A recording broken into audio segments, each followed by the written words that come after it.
для всего мусульманского мира. Это опять-таки фигура того же самого Шахабуддина Марджани или Галимджана и Баруди. Они являются притягательными. Многие наши дореволюционные деятели, они являлись членами так называемых суфийских братств.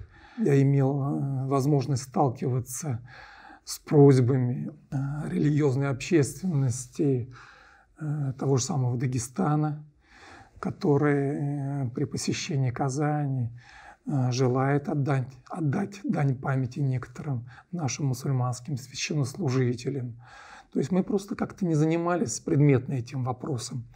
А если заняться изучением, я думаю, связи, конечно, можно проследить, потому что вот у нас на кладбище похоронен Кабир Расулев, например, сын знаменитого шейха Зайнулы Расулева, который тоже был его мюридом и последователем. Вот у него интересная судьба. Он был женат на Мавлюде, на Зайтюне Мавлюдовой, которая в татарскую поэзию, культуру вошла как дама сердца Габдуллы Тукая.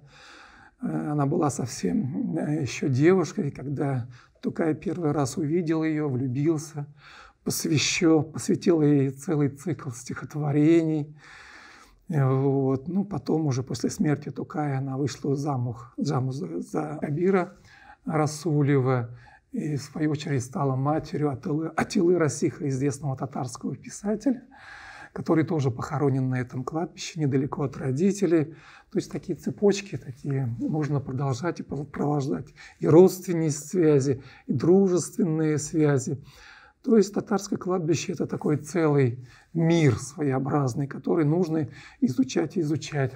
Когда мы в 2017 году фронтально обследовали участок за участком, я обратил внимание на то, что сколько там похоронены совершенно неизвестных личностей, неизвестных нам, но, может быть, известных для 20-х или 30-х годов.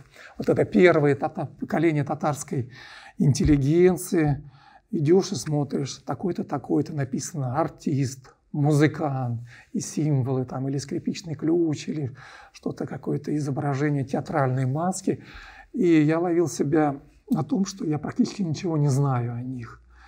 Как не знают, и так я уж не очень молодой, как говорится, но более младшие мои коллеги тоже о них ничего не могут сказать. Вот, как правило, к сожалению, у них у всех была такая довольно короткая судьба, они там прожили по 30 с небольшим 40 лет. Вот, видимо, ранняя такая смерть обусловила то обстоятельство, что они как-то не оставили следа в наших справочниках, исследованиях.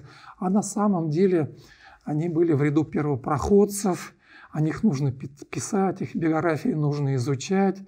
Ну, может быть, вот как раз с появлением вот этого, с появлением наших изданий как-то эти имена станут достоянием более широкой общественности. У нас есть, встречаются на кладбище фамилии, которые явно азербайджанского происхождения. Вот, или башкирские фамилии встречаются. Конечно, различия очень сложно провести, но там Мазнабаевы, то есть такие специфические окончания, которые указывают на то, что Казань была все-таки меккой своеобразной деятелей, представителей творческих профессий. И многие оседали здесь, многие приезжали учиться из других мусульманских регионов России, Советского Союза, приезжали учиться в Казань и оставались здесь. Вот. Такие примеры можно при желании найти. Потом на татарском кладбище похоронены не только татары или мусульмане.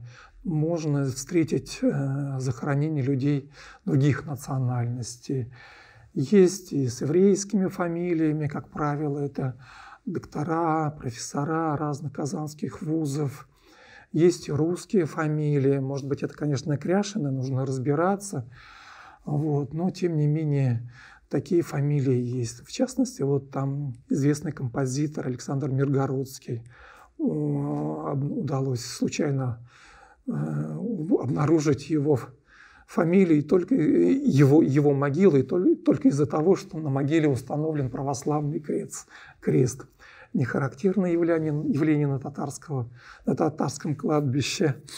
Даже местные работники меня подтолкнули к этому. А вот у нас там есть композитор под крестом лежит. Я полюбопытствовал, и действительно оказалось, что это Александр Миргородский. Он, конечно, не очень известен широкой публике, но в таких музыкальных кругах Татарстана фигура известная. Он работал и в Казани, и в Нижнекамске, преподавал в консерватории.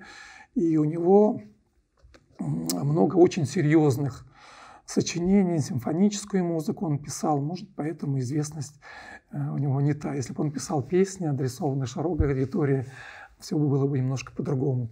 То есть сюжетов очень много, связанных с новотатарским кладбищем.